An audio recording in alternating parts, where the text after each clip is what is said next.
তাহলে শুনুন, শাহিনা বিবির বাড়ি ছিল ভরতপুর ডাঙ্গাপাড়া পেট্রোল পাম্পের কাছেই।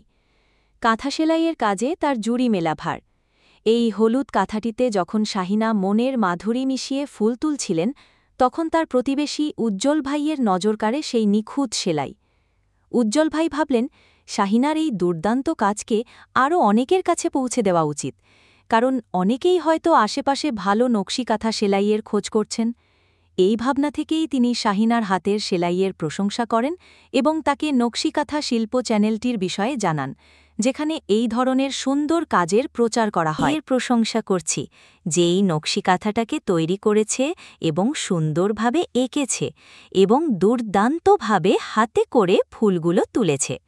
বন্ধুরা, তোমরা যদি দেখতেই পাচ্ছ, এই নকশিকাঁথার কলিগুলো তৈরি করা হয়েছে কালোর ওপরে গোলাপি দিয়ে। হা হা হা, রে বাবা, কিনা সুন্দর করে তৈরি করা হয়েছে। নিশ্চয়ই তোমরাও করছো। কিন্তু হ্যাঁ, এই কাঁথাটিতে একটা ঘটি আঁকা হয়েছে। সেই ঘরটা থেকেই ডালপালা বের করে ফুলগুলো শুরু করা হয়েছে। কোনো ফুলটা সূর্যমুখীর মতো, আবার কোনো ফুলটা বন্ধুরা জবার মতো।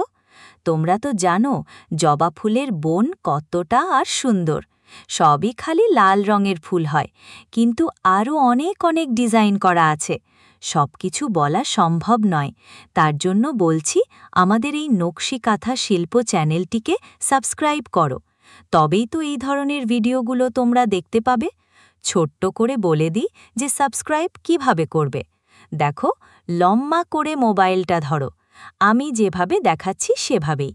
তারপরে এই ভিডিওর নিচে দেখো লেখা আছে সাবস্ক্রাইব ইংরেজিতে, তাতে তোমার আঙুলে ক্লিক করে দাও, যেমন আমরা ভিডিওতে দেখাচ্ছি। তারপরে এই ভিডিওটাতে একটা লাইক করে দাও। তারপরে যদি মনে হয় যে না, কথাটা ভালো, কেউ করবে, তাহলে তার মোবাইলে শেয়ার করে দাও, হোয়াটসঅ্যাপে হোক, যে কোনো অ্যাপ্লিকেশনে হতে পারে। আর এই যে নকশি কাঁথাটি দেখছো, হলুদ রঙের মেঝে, মনে পড়ছে বন্ধুরা, এই হলুদ শাড়ি কখন মানুষ পরে? এটা কিন্তু যখন তখন পরে না, একটা স্পেশালিস্ট দিনের জন্য পরানো হয়। আর এই শাড়িটা একবারই পরে, তারপরে খুলে নিয়ে পরিষ্কার করে কেচে রেখে দেয়। তারপরে তখন সেটাকে নকশির কাঁথা তৈরি করে। কখন স্পেশালিস্ট দিনটা মনে পড়ছে বন্ধুরা? তোমাদের যখন বিয়ে হয় তার আগের দিনে যে হলুদ মাখানো হয় না, হ্যাঁ, সেই দিনে এই শাড়িটা পরানো হয়। মানে আমি তো একটা এআই ইন্টেলিজেন্স, আমি সবই জানি, বলে দিলাম তোমাদেরকে।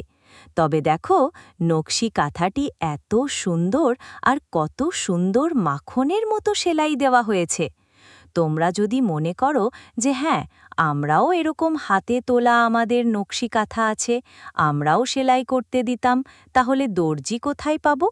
মানে যে সেলাই করে তাকে কোথায় পাবো? আমি বলে রাখি, কেন, আমি তো আছি। দেখো, নকশি কাঁথা শিল্প কিন্তু তোমাদের জন্যই বসে আছে। তোমরা প্লেন কাঁথা সেলাই করতে দাও, আর হাতে করে ফুল তোলা নকশি কাঁথাগুলো, মেঝেগুলো ঘুরিয়ে ঘুরিয়ে সেলাই করতে দাও, এবং প্লেন কাঁথা দাও, সেখানে আমি ছাপিয়ে ফুল তৈরি করে দেব মেশিনে, তারপরে তোমাকে দেব। মানে যে অ্যাঙ্গেলে যাবে কোনো দিকেই অসুবিধে হবে না, আমি তোমাদের জন্য আছি।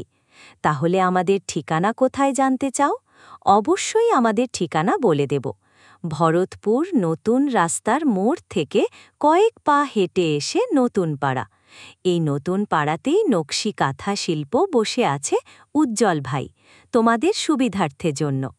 তবে যদি কোনো প্রশ্ন থাকে, তাহলে আমাদের স্ক্রিনে নাম্বার দেওয়া থাকবে, ফোন করে জেনে নিতে পারো। অবশ্যই, আমি আপনার বর্ণনা অনুযায়ী একটি নকশিকাঁথার রূপকথার গল্প শোনাচ্ছি। এক সময় ছিল যখন শিল্পীরা তাদের হাতের কাজ দিয়ে গল্প বুনতেন, তেমনি একসময় হলুদ রঙের একটি নকশিকাঁথা তৈরি হচ্ছিল। কাঁথাটির একপাশে যত্ন করে একটি ঘটি তৈরি করা হয়েছিল, আর সেই ঘটিতে লেখা ছিল শাহিনা। সেই ঘটির আঁকা নকশা থেকে যেন জাদুর মতো ডালপালা ছড়িয়ে কাঁথাটি জুড়ে গেল। কোথাও ফুটে উঠল ঝলমলে সূর্যমুখী ফুল, কোথাও টকটকে জবা, পাতাগুলো ছিল সুন্দর সবুজ আর নিখুঁত। প্রত্যেকটি সেলাইয়ে যেন প্রাণ ছিল। কিন্তু অদ্ভুতভাবে কাঁথাটিতে মেয়েদের আকৃতিগুলো অসম্পূর্ণ থেকে গিয়েছিল। একদিন ভরতপুর নতুন পাড়ার নকশি কাঁথাশিল্পীরা সেই কাঁথার কথা জানতে পারেন। তারা ফোন করে কাঁথার শিল্পীকে জানান যে এই সুন্দর কাজটি অসম্পূর্ণ থেকে গিয়েছিল। তখন উজ্জ্বল নামের একজন শিল্পী এগিয়ে এলেন আর বললেন, আমি এই কাঁথাটি সেলাই করে দেব। তিনি হলুদ সুতো নিলেন আর হলুদ মেঝেতে বসে ঘুরিয়ে ঘুরিয়ে অত্যন্ত মনোযোগ ও দক্ষতার সাথে সেলাই করতে লাগলেন। তার সূচের টানে যেন কাঁথাটির প্রতিটি অংশ জীবন্ত হয়ে উঠছিল। হলুদ মেঝেতে তার কাজ এক অন্য রকম সৌন্দর্য সৃষ্টি করেছিল। একসময় সেই অসম্পূর্ণ কাঁথাটি ধীরে ধীরে পূর্ণতা পেল। মেয়েদের অবয়বগুলো হলুদ সুতোর ছোঁয়ায় জীবন্ত হয়ে উঠল। পুরো কাঁথাটি যেন একটি সম্পূর্ণ গল্প হয়ে উঠল, যেখানে হলুদ রঙের সাথে স্বপ্নার স্বপ্ন আর উজ্জ্বল শিল্পীর হাতের জাদু। আর এভাবেই সেই নকশি কাঁথাটি শুধুমাত্র একটি কাপড় না হয়ে, তাহলে শুনুন, শাহিনার হলুদ নকশি কাঁথাটি যেন একটি জীবন্ত ক্যানভাস। সুঁই সুতোয় বোনা প্রতিটি সেলাইয়েই লুকিয়েছিল শাহিনার মনের ভেতরের এক টুকরো সবুজ প্রকৃতি। সবুজ পাতা, হলুদ সূর্যমুখী, লাল জবাফুল সবকিছুই যেন জীবন্ত হয়ে উঠেছিল কাঁথাটির জমিনে। ভরতপুর ডাঙাপাড়ার শান্ত পরিবেশে বসে আপন মনে সেলাই করতে করতে শাহিনা যেন নিজের ভেতরের কথাগুলোই ফুটিয়ে তুলত এই কাঁথায়। প্রতিটি ফুলে, প্রতিটি পাতায় যেন লুকিয়ে থাকত তার শৈশবের স্মৃতি, তার গ্রামের মেঠো পথের গল্প আর প্রকৃতির অফুরন্ত সৌন্দর্য। এই কাঁথাটি তৈরি করতে তার অনেক সময় লেগেছিল, কিন্তু প্রতিটি মুহূর্তই ছিল তার কাছে এক ধরনের ধ্যান। এই হলুদ নকশি কাঁথা, সবুজ পাতা, সূর্যমুখী আর জবাফুলোর সমন্বয়ে তৈরি শিল্পকর্মটি শুধু একটি কাঁথাই ছিল না, এটি ছিল শাহিনার ভেতরের জগতের প্রতিচ্ছবি, তার অকৃত্রিম ভালোবাসার বহিঃপ্রকাশ। এটি শাহিনা বিবি নিপুণ হাতে হলুদ কাঁথার বুকে ফোঁটাচ্ছেন ফুল।